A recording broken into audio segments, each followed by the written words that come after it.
walaupun sesaat-sesaat. Belum nanti kehidupan di Indonesia semacam itu sangat bermacam-macam, dan kejahatan juga bermacam-macam, ketertiban tidak ada, sehingga banyak anak-anak yang rusak. Jadi jangan sampai kita lengah. Jadi kita datang ke sini, termasuk ke negeri-negeri Hong Kong dan yang lainnya, mengajak ayo kita berpikir lebih sempurna lagi. Tidak cukup kita mencari uang saja, akan tapi anak kita di rumah sana harus selamat, keluarga kita harus berpikirkan. Alangkah banyaknya. Ternyata setelah dulu kami beri kesempatan tadi malam di Hong Kong, setelah selesai mengajar kepada kami, itu semuanya rata pada janda-janda yang berantakan. Banyak. Saya kenapa? Ya betul, omongan dia benar. Setelah saya kesini 2 tahun, suami saya pengen nikah segala macam. Jangan salahkan suami, salahkan diriku sendiri. Saya laki-laki, dan dia punya kebutuhan yang sangat pribadi yang tidak bisa diwakilkan kepada orang lain. Akan tapi ini harus dipikirkan semuanya. Dan kita seorang laki-laki punya istri rumah, jadi jangan kita terlena. Bukan sesuatu luar biasa, mereka berjuang keluarga yang luar biasa. Saya sanjung kalian berjuang untuk keluarga. Akan tapi jangan lupa bahwa ada hal lain yang perlu diperjuangkan. Keselamatan keluarga di akhir. Hawa nafsu, zina dan sebagainya kadang-kadang menjerumuskan mereka. Akan tapi mereka subhanallah, kita ternyum dengan semangat mereka untuk bangun masjid, hadir pengajian. Dan ini juga berjuang keluarga di antaranya selain dari mahasiswa yang belajar.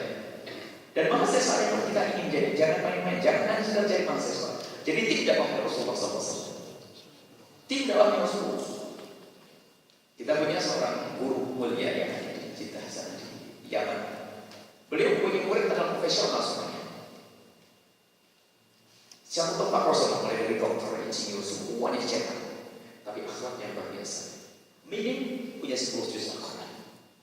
Ya, yang lain 30 juz biar jadi dokter yang baik akhlak. Setelah itu beliau membuat satu kuliah Universitas Imam Syafi'i, mencetak ulama. Dan kita lagi kerja sama dengan beliau. Artinya kita juga mencetak profesional. Makanya pondok kita tuh kita bagi 2. Ada pondok mencetak ulama, pondok profesional. Pondok mencetak ulama menghafal Quran, biar mereka harus kita beri ijazah karena lanjut ke luar negeri dan seterusnya. Ada profesional SD, SMP ke depannya, tapi profesional akhlak bagaimana dengan orang tua. Karena tidak semua pondok dini akhlak, hanya mengumpulkan santri saja ada. Sehingga dengan orang tua pun masih kurang hanya dengan ikhlas. Ini orang, ayo kita pengen sampaikan agar dipikirkan anak kita ada di mana. Mulai dari kecil lebih mudah anak kita untuk kita arahkan.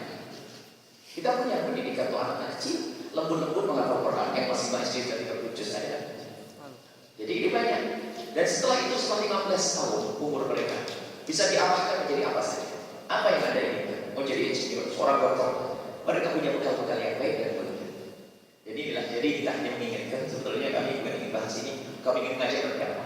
Jadi jangan sampai lengah mencari uang saja, tapi tidak lupa. Bahkan istri yang pun subhanallah hanya dikirimi HP, suruh internetan. Oke, dia melanglang ke dunia yang tidak benar dan segala macam. Sehingga tidak ingat dengan suaminya mungkin, tidak ingat dengan istrinya mungkin, yang bisa. Subhanallah, kita sering lengah. Ayo kita menjadi orang cerdas, didik keluarga kita. Maka harus ada target. Kita mengumpulkan bekal.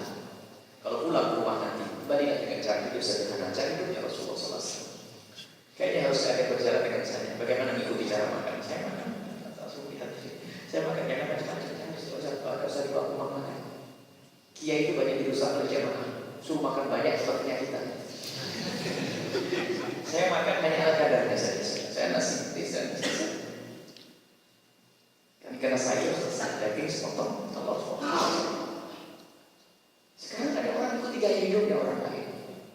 Cara berpakaian pun demikian. Harus bergaul, harus sebagainya. Padahal ada cara buat bisa tegal bubuk. Ada di tanah abang, kadang itu gaya hidup.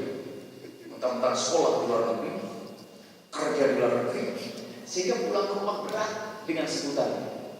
Berat dengan prasangka orang, sehingga tidak nuruti prasangka orang, memaksakan dengan kehidupan yang sebetulnya kita tidak akan mampu. Sehingga alangkah banyaknya orang keluar dari luar negeri yang saya hanya sesaat saja, setelah itu nyungsep. Kita tidak ingin, ini bekal, sudah ada bekal. Ayo dengan kesederhanaan, itu cara hidupnya Nabi SAW. Kemarin ada seorang ibu sudah bisa buat rumah dan sebagainya yang tinggi sampai pulang di rumah. Ternyata apa? Dia di rumah 2 tahun balik lagi ke sini, rumahnya dijual. Gak mampu dia, kenapa? Setelah punya rumah, dia gak punya modal lagi untuk bisa hidup secara normal. Karena apa? sudah biasa dengan gaya rumah mewah, beli mobil, tapi mobil 1 tahun sudah dijual lagi. Setelah itu rumah dijual lagi. Ini kan karena dia terpelai dengan sanjungan. Sama seperti anak yang bekerja di kota, itu dianggap orang desa karena dia banyak duit kan.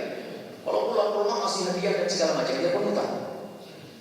Karena pengen disebut oleh manusia, ini harus dipangkas. Itu semua rentetan pendidikan akhlak. Kumpullah dengan orang yang biasa dengan segera. Kalau kita harus naik angkot, naik angkot. Kalau harus naik sepeda, naik sepeda. Kalau di Allah motor, alhamdulillah dikasih mobil karena Allah. Gunakan untuk yang baik. Jadi jangan sampai yang namanya kemewahan menjadi tujuan untuk berbangga-bangga. Itu adalah bentuk kesombongan yang Allah tidak cinta. Dan memberatkan. Dan tontonan anak-anak kita harus kita perhatikan. Selama ini apa yang dilihat oleh anak kita beri HP dan sebagainya itu ternyata telepon rokoknya seminggu sekali. Selebihnya untuk apa? Apakah HP disimpan di lemari? Tidak. Untuk berkomunikasi dengannya. Namanya iblis, kadang setan, kadang ini dan segala macam. Jadi kita sebagai orang tua yang punya anak harus cerdas dalam hal ini. Ini gambaran ya, insya Allah. Maka kami ingin untuk menyempurnakan ini semuanya apa? Terus terjalin komunikasi nanti antara kita. Yang punya anak yang sampaikan kepada kami. Saya punya anak di sini. Kalau Anda bahkan saya itu ratus. Kalau ada orang nyumbang kepada kami, ada orang nyumbang tanah, ngasih tanah, langsung sertifikat wakaf untuk Anda. Pengen cepat dibangun, bangun Pak Haji. Ya udah, gimana cepat bangun? Gampang, kalau pengen cepat dibangun sederhana. Kamu yang bangun. Cuma tambah lagi satu lagi, apa? Anakmu seperti saya. Setelah selesai nanti yang ngurusin tanah dan bangunan itu adalah anakku sendiri. Saya ragu, saya tidak takut. Saya tidak tahu, dan banyak seperti ini kita ada orang banyak pesan. Al-Bahaya itu banyak tanah, banyak review di mana-mana. Kita punya radio semua. Ada tanah di mana-mana. Saya ratus. Saya tidak pengen kalau orang yang pakai tanahnya saja. Saya, kalau orang pernah berbuat baik itu akan dijanjikan oleh Allah melalui Rasulullah, pasti anaknya nanti bakal ketemu yang baik. Jadi ada satu orang donatur besar, ada donatur dan tidak pernah ada yang bohong. Maka saya nanti berhaji tolong kasihkan cucuku satu saja untuk saya. Ini bakal jadi ulama ini. Karena kalau ada orang pernah berbuat baik untuk kemuliaan, Allah yang melihat dinanya dan abdu yaudi akhi. Kalau orang pernah berbuat baik, nanti Allah akan beri kebaikan untuk anaknya atau cucunya. Makanya semua yang pernah berbuat baik saya minta sekali-sekali anaknya. Jadi salah satu yang ngasih tanah di Palembang itu dikasihkan anak 4 untuk kita. Yang sudah sarjana dimasuk ke kita, yang kecil masuk menghafal Quran, yang sudah gede ini, yang sudah mulai ngajar kasihkan ke kita semuanya. Tidak apa-apa, kasih ke kami, nanti akan kami kembalikan ke tempat tersebut. Sama di antara yang ada di sini. Anda sebagai orang tua, ayo. Kalau ingin berjuang jalan Allah, siapkan mungkin lahan buat anak-anak. Yang ingin jadi dokter lahan nanti. Kalau suatu kita kalau praktek dokter yang mungkin masa depan rumah sakit. Yang ingin jadi ustaz kita punya link untuk sekolah luar negeri, sekolah di mana. Kita arahkan pendidikan yang benar. Kalaupun harus fakultas kedokteran di mana tempatnya, tolong bergaul dengan siapa. Na'udzubillah, pergaulan itu bukan.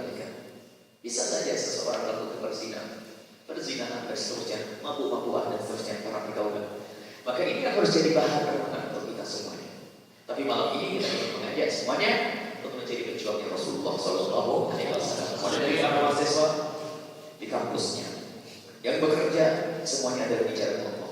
Dua-duanya adalah riwayat dari Nabi Sallallahu Alaihi Wasallam. Yang pertama menuntut ilmu karena Allah, bukan menuntut ilmu bukan satu urusan ilmu agama. Menuntut ilmu karena Allah. Sallallahu alaihi wa sallam. Artinya telah dibuka pintu menuju surga. Kita pengen profesor. Ada pakar teknik. Ada anak kita di Jerman. Alhamdulillah di sini ada. Ada anak kita yang ada di Malaysia. Bahkan dari Malaysia pun ada belajar kita. Dengan harapan dari Korea nanti dikirim. Karena sekarang ada dari Amerika. Insya Allah bulan ini datang dari Vietnam. Karena kita ingin mereka datang ke tempat kita, kalau usah lama-lama, kita beri yang singkat praktis. Mulai dari ilmu sholat dengan mazhab kita Imam Syafi'i, sholat sederhana, akidahnya matang, tidak usah mulu yang gede-gede, membaca Al-Quran yang benar. Jadi kalau kamu kembali ke negerinya jadi imam, khatib dan seterusnya, istiqomah di masjid. Itu saja dulu. Baru generasi berikutnya yang agak lemah untuk mencetak fakih. Nah, dibikin. Di Amerika ada warga negara sana sudah ada 3 anak. Rupanya bapaknya itu setiap mau khotbah mau ceramah itu minta YouTube kita. Jadi rupanya beliau adalah ustaz. Pernah di Islamic Center yang ada di Amerika sana 9 tahun. sepertinya dia sudah masuk bagian dakwah. Dan insya Allah dalam waktu dekat Al-Bahjah harus ada di sana. Kenapa harus Al-Bahjah? Tidak harus Al-Bahjah sebetulnya. Cuma kalau sudah pakai Al-Bahjah itu saya punya tanggung jawab di hadapan Allah. Riayah secara khusus. Sehingga tidak ada orang bangun kecuali tanah sudah wakaf. Kemudian harus jelas keuangannya dari mana yang bersih. Tidak hanya asal uang ditumpangkan di situ. Ini harus ada kontrol. Karena keberkahan itu penting. Yang bangun pondok harus dari duit bersih. Bukan duit zakat untuk bangun pondok. Bukan duit yang dia jelas bukan untuk bangun pondok, tidak. Ini harus dari duit pilihan.